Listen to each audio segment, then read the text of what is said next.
Hello everyone and welcome to this video. My name is Ariston and today we're going to talk about Python list. Okay, so before we write any Python code, let us go ahead and check first if Python is installed in our local machine. To do that, let us click this button right here and then open up our terminal. And as you can see, it shows us that there is a shortcut key that we can use in the future if we want to open this a little bit faster. Okay, so for this one, we're going to type python dash dash version for us to be able to know what is the current version of Python that is installed on your local machine. In my end, that would be Python 3.11.9. So if it doesn't return to you any Python version, it might mean that Python is not installed in your local machine. And in that case, what you want to do is open up your favorite browser and visit the python.org/downloads. So in this page, you can see the latest version of Python for Windows machine or for my operating system. If you're using a different operating system, it might show here a different message. The current version that is available right now is Python 3.12.3 in the time of recording. In the future, this might change, but don't worry. All of the codes that we're going to use for today will surely work on your end as well. And once you're done downloading the installer, you can install the Python. Then you can type here again python dash dash version, and hopefully it will return to you a Python version. If it doesn't, and you are sure that you are successful in installing the Python installer, then what you can do is close Visual Studio Code. Then you can open it up again. Then try the Python dash dash version. It might need a little bit of refreshing before you can see the Python installed in your local machine. Okay, now once that is done, you can create a folder. For mine, I created the Python list folder in my desktop. And in this case, inside of the folder that I created, I also created a file with the name of Python list. So we have here .py, so that's how you can create a Python file. And inside here, I have a couple of comments so that we can start out. So today, we're going to talk about Python list. So what is Python list, you may ask? Python list is a collection which is ordered and changeable. It means that after you create that list, you can change or update or maybe add elements or items in it in the future. And it also allows you to have duplicates. So you can have many different values that have the same data. And this one, you can pass here any data type. You can pass here strings, integers, floats, booleans, or maybe even list. So we call that nested list. And then we have tuples, dictionaries, and sets. And we can also pass here functions. So to be able to create a list in Python, you're going to use square brackets. So maybe we can try here. Let's create a variable. Let's call that variable fruits. Then we're going to set it equal to a square bracket. And inside of this square bracket, you're going to add all of the items or elements inside of your list. Let's say, for example, let's add here a couple. So we have apple. Then let's add here maybe banana. Then let's add another one. So maybe cherry. Then let's add here date. Then let's add here maybe grape. And then let's add another one, kiwi. So I'm going to add many here so that in the future, even if we delete some in this list, we still have a plenty more fruits. Let's add here mango, and then let's add maybe orange. And lastly, let's add here papaya. There you go. Okay, so now the first thing that we're going to do is we will try to print this out. So let's print the fruits list that we created. So fruits, comma, and then fruits right here. Then let's try to run this in our terminal. And as you can see, we have our fruits list. Okay, now if you want to check for the type of a specific variable, you can use the type. So here, let us print. So pass here fruits. Then we can pass here type of fruits. Then we're going to pass here comma, use the type, and then pass here fruits list. There you go. Let's try to run this out. As you can see, the type of this list is a list right here. Then we can clear this out. Then what we're going to do now is we're going to try and check for the length of this list. So to do that, we can change this from type to length. There you go. And here we're going to say length of fruits. So if you try to run this out, as you can see here, the length of fruits list is 10. So currently we have 10 elements inside of our list. Now, how can we access the elements inside of the list? We can use array indexing for that one. So let's say, for example, we want to get the first fruit. So here, let's type first fruit. There you go. And here, let's change this. Let's access first the fruits. Then here you're going to pass a square bracket. Inside of the square bracket, you're going to pass the index of the element that you want to get. So in Python and also in most programming language, we will start with the index of 0. So here we have our first item or element. It has an index of 0. The next one we have an index of 1, and so on until the end. So currently, if we want to get the first fruit, we will pass here the index of 0. Then we'll try to run this out. As you can see, the first fruit inside of our list is the apple right here. There you go. Now, what if we want to get the last element or the last item inside of our list? So for that one, we're going to pass here -1. Then we're going to change this to, let's say, last fruit. Then let's try to run this out. As you can see, the last fruit is the papaya right here. There you go. Now, what if you want to get maybe kiwi? So for this one, we're going to count 0, 1, 2, 3, 4, 5. So here, if you pass 5, so this would be kiwi. Or maybe let's add here just fruit. There you go. Let's try to run this out. And as you can see, the fruit that we will get is kiwi. So we can use the index to be able to get the items inside of our list. Now, for this one, we also have other things that we can do. Let's say, for example, we want to get the first 4 elements or items. Maybe you want to get apple, banana, cherry, and date.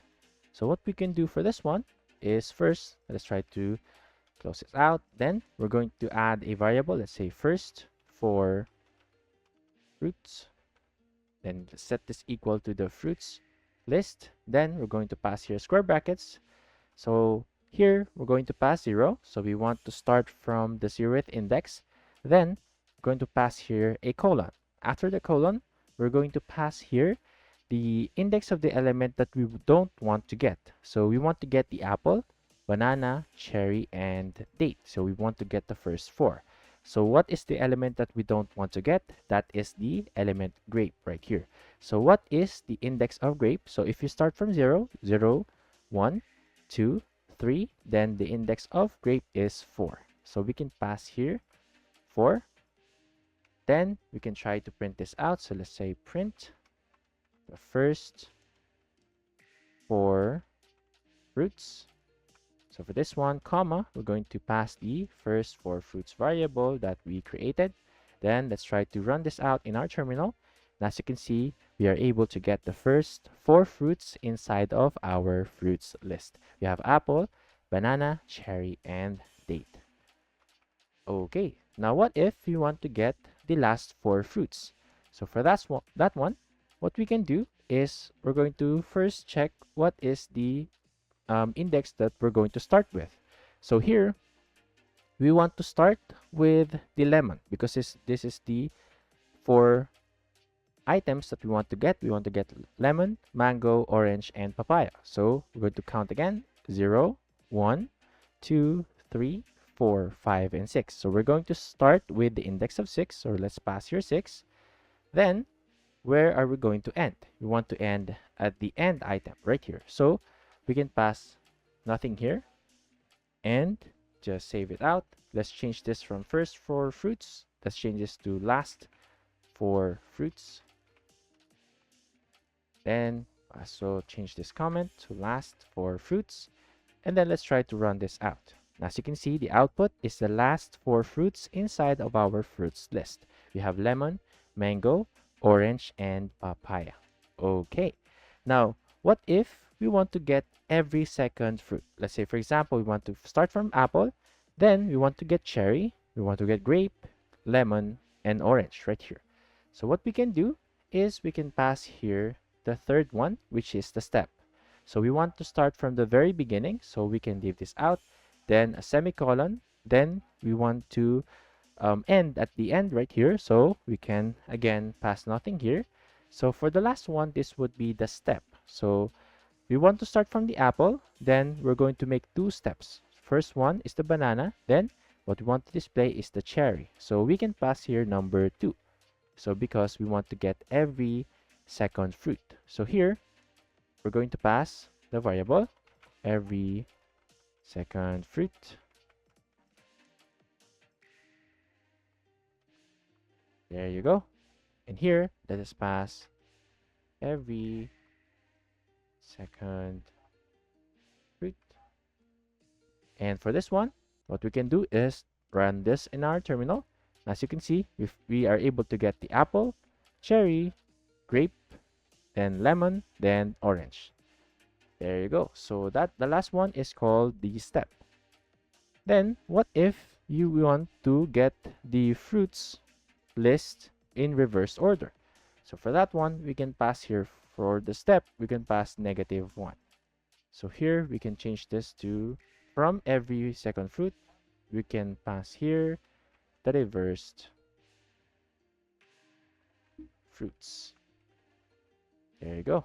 Let's change this to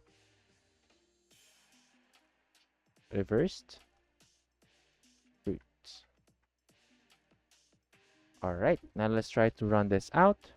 And as you can see, we have from the starting point, we have papaya, orange, or we can summarize this to the fruits, which is reversed right here. There you go. So now we are done with accessing the elements. What we can do now is try to update elements. So let's try to close this out. And for this one, let's say for example, we're going to update the first element inside of our list. The first element inside of our list is the apple right here. So what we can do is access the fruits list, then pass here square brackets. Then you're going to pass the index of the element that you want to update. We have the index of 0. Then we're going to set this to a new value. Let's say avocado. Then let's try to print out the fruits array or the fruits list. So let's pass here fruits, then comma, then fruits right here. Now let's try to run this out. And as you can see, the output is avocado now. We successfully updated from apple to avocado. Okay. Next, we're going to talk about how can we add elements inside of this list. So what we're going to do is we're going to use a method for this one. Now let's say for example, let's access the fruits array, then we're going to use a dot to be able to use the methods for this list right here. So as we can see here, we have append. Now for this one, we're going to pass here the element that you want to append at the end of the list. So maybe you want to append here raspberry. Then let's try to print the new fruits list. There you go. Let's try to run this out. And as you can see, we have raspberry at the end of the list. Okay, now what if you want to insert the element at a specific index? For that one, you're going to use a different method. So for that one, you're going to use the insert method. So for this method, it will accept two things. The first one is the index of, or the index wherein you want to put your element. Then the next one is the element that you want to put. Let's say, for example, you want to put this here. You want 0, 1, 2, 3. Maybe you want to put this here at the 4th index. So the first thing that you're going to do is pass here the index 4. And then next, you're going to pass the element that you want to add inside of your list. So let's add your fig. Then let's try to print this out. So add fruits. Then going to access the fruits list. Let's try to run this. And as you can see, the fig is now added at the 4th index. So we're going to confirm that by counting 0, 1, 2, 3, then the fourth index right here. Okay, so that is the insert method. Now, what we want to do is we want to have another list, then we're going to combine them. Say, for example, let's create another list here, another fruits. So in this list, it's going to contain raspberry, then maybe strawberry. Next, we're going to pass tangerine. Then lastly, we're going to pass watermelon. All right. Now, what we can do is use the extends method. So here, we're going to call first the fruits array. Then, we're going to use the dot extend. In this one, you're going to pass the array or the list wherein you want to extend the fruits to. So we're going to pass here another fruits list. Then we're going to print this out. So print the new fruits list. Okay, so when you run this code, as you can see, the updated fruits list contains now raspberry, strawberry, tangerine, and watermelon. So that comes from the another fruits list that we have here. Okay. Now, this one is a little bit unrelated, but I'm going to discuss this one. So we have the copy method. So for this one, first thing that we're going to do is let's try to delete this out. Then you're going to add here or access the fruits list, then use the copy method right here. So when you use the copy method, you can store a copy of the fruits into another variable. Let's say copy of fruits. There you go. And if we try to print this out, so let's say copy of the fruits list that we have, access the copy of fruits. So if we run this, as you can see, we have another copy of the fruits list that we have.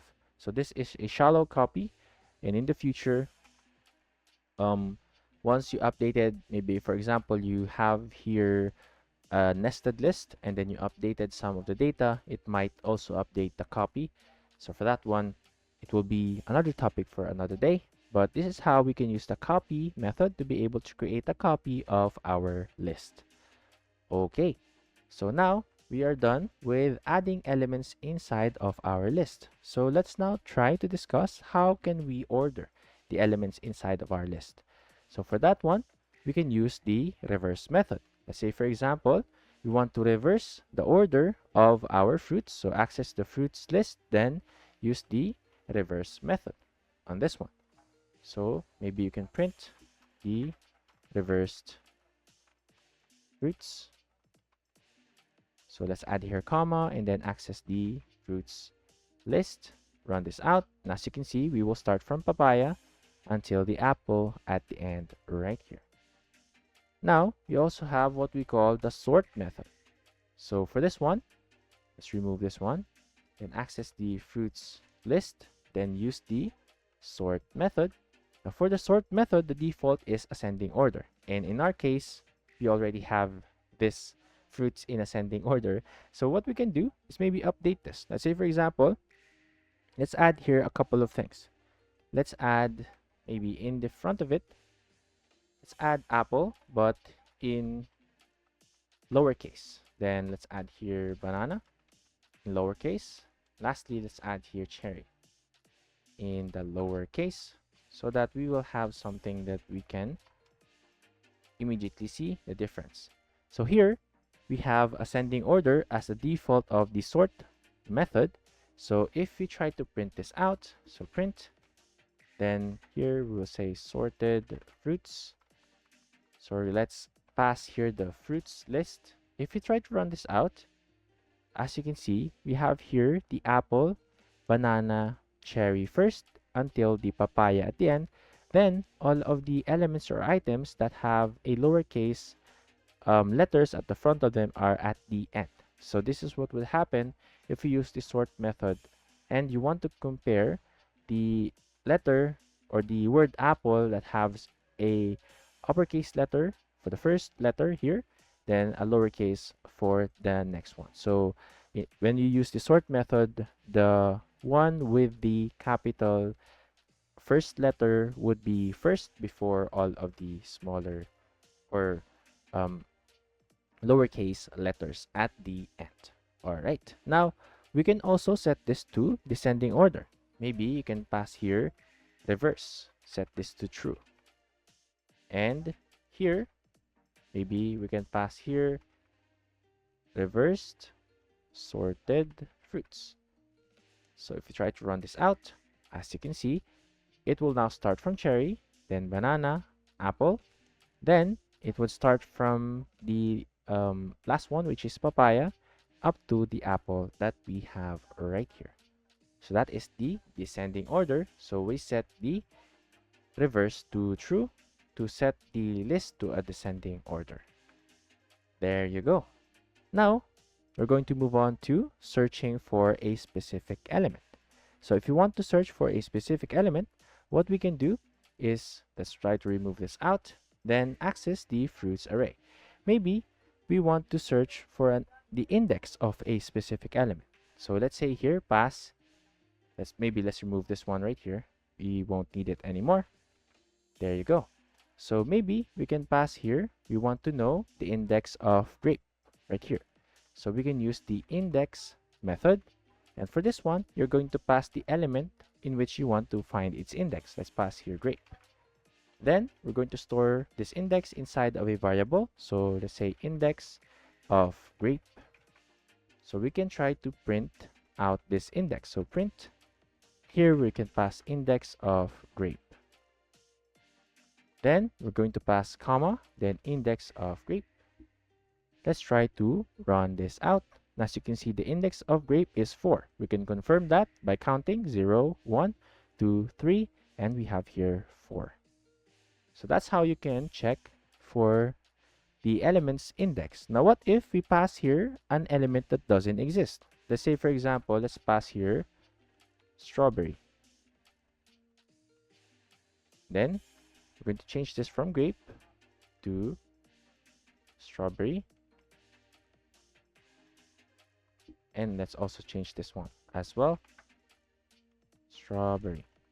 All right, let's try to run this out. As you can see, it returns to us a value error. As you can see here, we have strawberry is not in the list.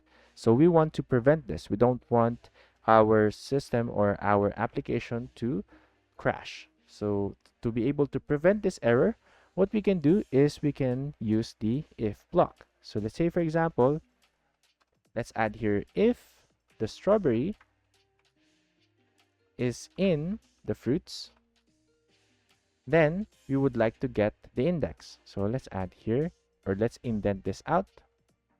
So both of this code that we have here, this line of code, will only run if the condition that we have here on the top is met, wherein if strawberry is inside of this array right here. Now, if it's not in the array or in this list that we have here, what we can do is add an else block. So in the else block, we can say print. Let's add here a message element. So let me scroll up so that you will be able to see. So element doesn't exist in the list. There you go. So we all know that strawberry is not inside of this list right here. But if you try to run this out, as you can see, it will return to us the message or the text that we have here in this print. Element does not exist because the condition that we have on the top is not met, or it's not met. Okay. Now, let's try to count the existing elements that we have. Let's say, for example, we have here multiple grape. Maybe let's add another grape here at the front. Then let's add another grape at the very end, right here. Okay, so for this one, what we can do is call the fruits list, then use the count method. So for this one, we can pass the element that we want to search for, or we want to count its existence. Let's say, let's count the grape. So for this one, we're going to store it inside of a variable. Let's call that variable grape count. Then let us print out this one. So print, then let's say grape count. Then we can access the grape count variable. Let's try to run this out. See, as you can see here, the count of grape inside of our fruits list is 3. So we have 1, we have 2, then we have 3 at the end. So that is the count method. Now, we now know how can we search for a specific element. Also, we now know how to count the existence of a specific element. Let us try to delete or remove elements inside of our list. So for that one, let me try to remove this first. Okay. So for this one, we're going to talk about the first method. So let's add here fruits. If you want to delete an element, you can use the pop method that we have here. If you use the pop method without an argument, so let us try to run this out. So let us print. Then we're going to print the fruits. Let's clear this out first. Then let's try to run the terminal again. As you can see here, when we use the pop method, it will pop the end element. We can see here we have papaya, and in our output, we don't have papaya anymore. However, we can also pass here a value or an argument. Let's say, for example, the element that we want to pop is, let's say, for example, we want to pop the date right here. Now, what you can do is pass here inside is the index. Let's say, for example, we have we have 0, 1, 2, and 3. So here, the index of date is 3, so we can pass here 3. Then, let's try to run this out again. Let me clear my terminal. There you go. And as you can see, we have a new fruits list, and we don't have the date anymore. So we have cherry, then the grape. So that's how we can use the pop method. Now we also have another method, that is the remove method. So for that one, let us delete this out, and here let us call the fruits list. Then let's use a dot, remove. Here we're going to pass the element. The element here is required. Let's say, for example, we want to remove the date again. There you go. Then let's try to print the fruits. Let's try to run our terminal. And as we can see, if we look at our new fruits, we don't have the date anymore. So that's how we can use the remove method to be able to remove a specific element. So here, we're going to pass the element instead of an index. If you want to delete a specific index, that would be the pop method. All right, so we have another way, which is using the del keyword. So here, let's say, for example, let's access first, or let's add here the del keyword, then access the fruits list. Now for this one, let's say, for example, you want to delete the cherry up until the kiwi right here. So here you're going to pass square brackets. Then for the first one, that will be the starting index. So from cherry, that would be 0, 1, and 2. So you're going to start with the 2. Then we want to delete the cherry date until the kiwi right here. So we have 2, 3, 4, and 5. So the next value here is the element that you don't want to delete. Let's say, for example, here we have 2, 3, 4, and 5. The element that we don't want to delete is lemon, and the index is 6. So we're going to pass here 6. Now, what we can do is print the new fruit. So pass here fruits, comma, then the fruits list. Let's try to run this out. And as you can see, we have apple, banana, then we have cherry, date, grape, kiwi, deleted. We now have lemon, mango, orange, and papaya.